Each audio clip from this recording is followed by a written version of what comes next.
Konten ini dibuat untuk didengar, bukan untuk ditatap. Fokus pada audio dan cerita dengan visual sebagai pelengkap saja. Cocok kamu dengarkan sambil kerja atau santai tanpa editing ribet. Selamat menonton. Halo, bersama kami lagi di sini Tokopedia. Hari ini kita akan menelusuri sebuah perjalanan yang penuh liku.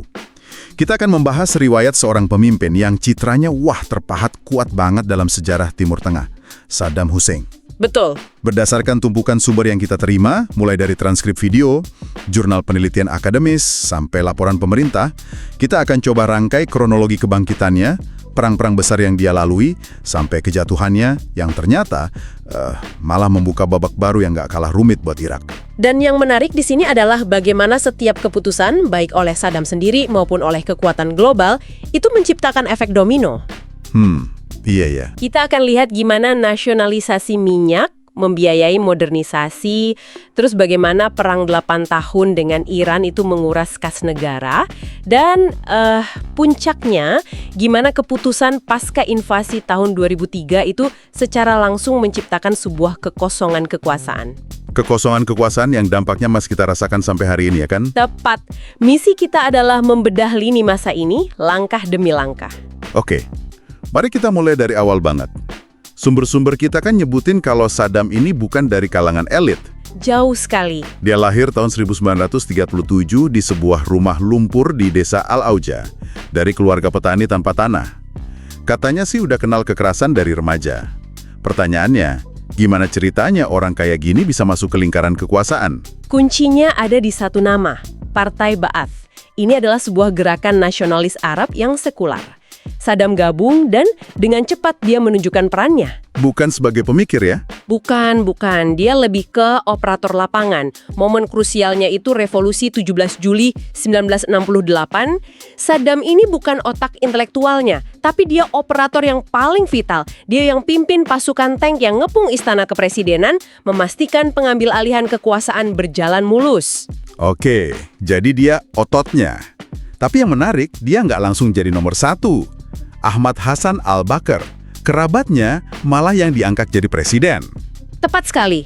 Dan ini langkah yang sangat cerdas. Saddam memilih posisi wakil presiden Dewan Komando Revolusioner. Oh, dari belakang layar ya? Betul. Dari posisi ini, dia secara sistematis mengendalikan birokrasi, membangun jaringan intelijen yang berlapis, dan menempatkan orang-orang kepercayaannya. Ini adalah dekade di mana dia membangun fondasi kekuasaannya dari belakang. Sambil membangun kekuasaan itu, di awal tahun 70-an, ada satu langkah besar yang dia ambil yang benar-benar mengubah peta kekuatan ekonomi Irak. Hasilnya, Baghdad dapat otonomi finansial yang luar biasa. Jadi uangnya masuk semua ke kas negara? Semua. Dan uang dari minyak ini dipakai untuk membiayai proyek infrastruktur besar-besaran, modernisasi militer yang masif, termasuk pengembangan rudal balistik. Kemandirian ekonomi inilah yang jadi presiden buruk yang ditakuti Barat. Oke. Jadi menjelang akhir 70-an, al-Bakr kan sakit-sakitan dan jalan bagi Saddam untuk jadi presiden akhirnya terbuka lebar. Dia resmi naik Juli 1979. Tapi langkah pertamanya sebagai presiden ini sangat dramatis. Ini adalah salah satu momen paling menentukan. Sebuah teater ketakutan. Teater ketakutan. Jadi begini, rapat umum Partai Ba'ath pada 22 Juli 1979. Intelijen Saddam katanya mengungkap ada plot pengkhianatan yang melibatkan petinggi partai berkolusi dengan Suriah. Oke. Di panggung, Saddam menampilkan sebuah pertunjukan. Satu persatu nama pejabat tinggi dibacakan, mereka dicap pengkhianat dan diseret keluar ruangan. Di depan semua orang. Serius? Puluhan dieksekusi.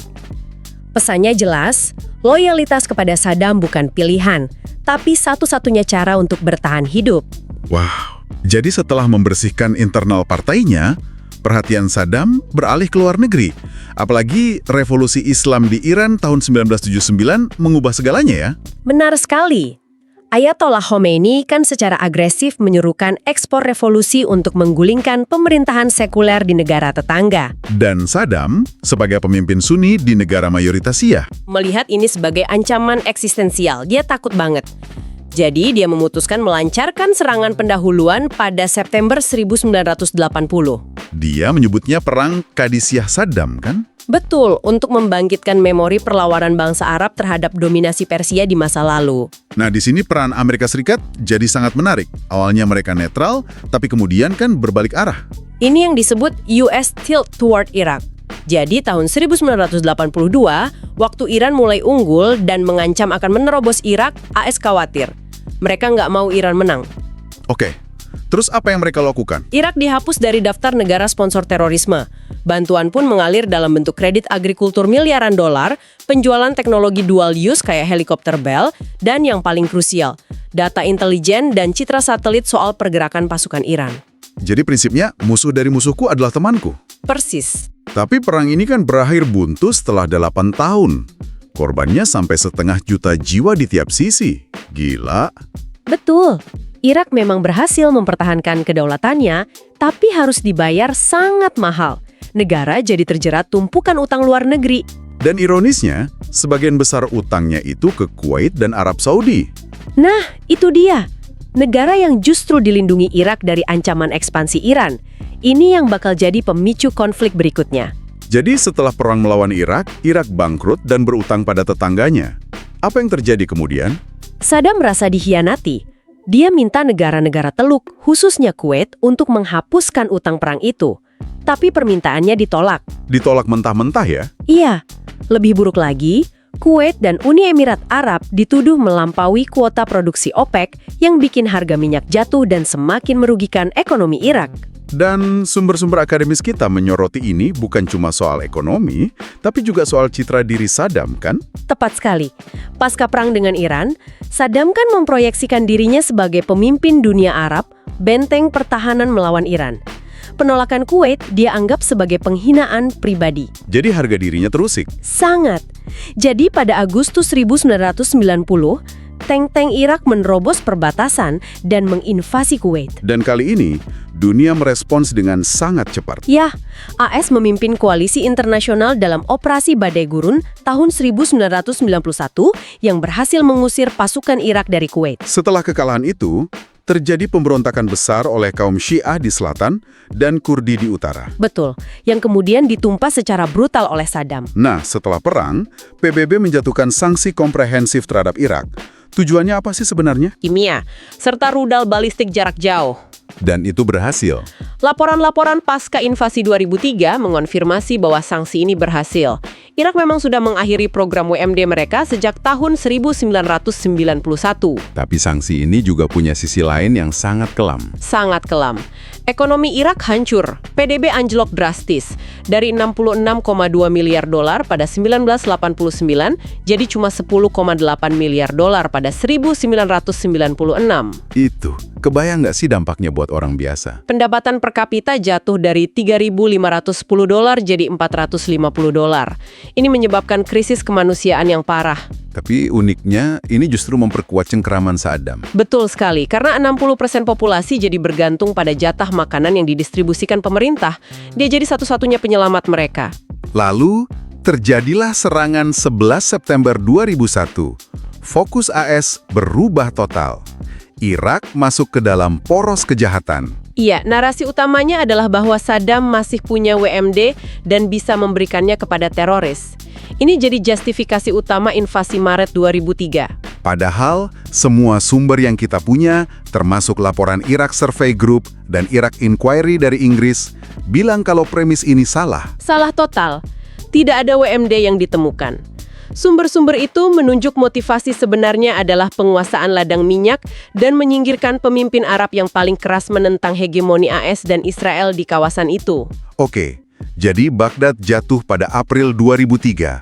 Patung Saddam dirobohkan. Tapi setelah itu, AS sebagai kekuatan pendudukan lewat Coalition Provisional Authority atau CPA yang dipimpin Paul Bremer mengeluarkan dua perintah yang sangat berdampak. Ini adalah titik balik yang menciptakan bencana. Pertama, CPA Order 1, debaaktifikasi. Debatifikasi, apa itu? Perintah ini memecat semua anggota dari 4 tingkat teratas Partai Baas dari layanan sipil. Akibatnya, 30.000 sampai 50.000 administrator, guru, dan profesional berpengalaman kehilangan pekerjaan. Tunggu, mereka memecat semua orang yang tahu cara menjalankan negara. Tepat. mereka menghapus memori institusional negara. Lalu yang kedua, CPA Order 2, pembubaran militer Irak. Seluruh militernya. Seluruhnya, perintah ini bikin sekitar 400.000 tentara dan perwira bersenjata tiba-tiba menganggur tanpa pendapatan dan marah karena janji-janji yang tidak ditepati. Jadi negara tiba-tiba tanpa birokrat berpengalaman dan tanpa militer. Apa yang terjadi? Terciptalah kekosongan kekuasaan yang masif. Para mantan perwira Baas dan tentara yang terbuang inilah yang menjadi tulang punggung pemberontakan. Situasi keamanan hancur, penjarahan di mana-mana, Dan kekerasan sektarian antara Sunni dan Syiah meledak jadi perang saudara. tepat, terutama setelah pengeboman Masjid Al-Askari tahun 2006. Dan dari sinilah benih kelompok teror baru muncul. Tepat, kekosongan ini jadi lahan subur bagi jaringan teroris. Sumber kita dari jurnal Cornell itu menunjukkan korelasi yang sangat kuat. Para mantan petinggi militer dan intelijen Ba'ath yang terpinggirkan, ini kemudian jadi komandan dan ahli strategi utama dalam kelompok yang akhirnya kita kenal sebagai ISIS. Wow, jadi orang-orang yang sama. Orang yang sama. Sebuah tabel dari sumber tersebut bahkan mencantumkan nama-nama pemimpin tertinggi ISIS dari 2010-2014, dan sebagian besar dari mereka adalah mantan anggota Partai Ba'ath. Jadi kalau kita tarik garis besarnya, kita melihat sebuah alur yang tragis. Dari seorang tokoh nasionalis yang berhasil memodernisasi Irak dengan uang minyak, menjadi seorang diktator yang perangnya menguras negara, Memicu kekacauan, perang saudara, dan lahirnya ancaman yang lebih mengerikan. runtuhnya sebuah rezim otoriter ternyata tidak serta-merta melahirkan demokrasi.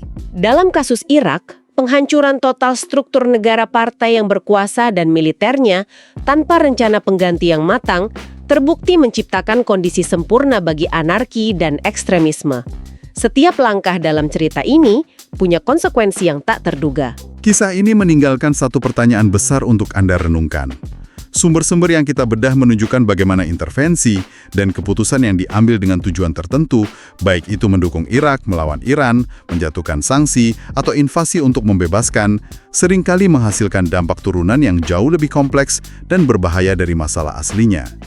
Pertanyaannya, seberapa mungkinkah kita benar-benar bisa memprediksi dan mengendalikan hasil akhir dari sebuah intervensi geopolitik berskala besar?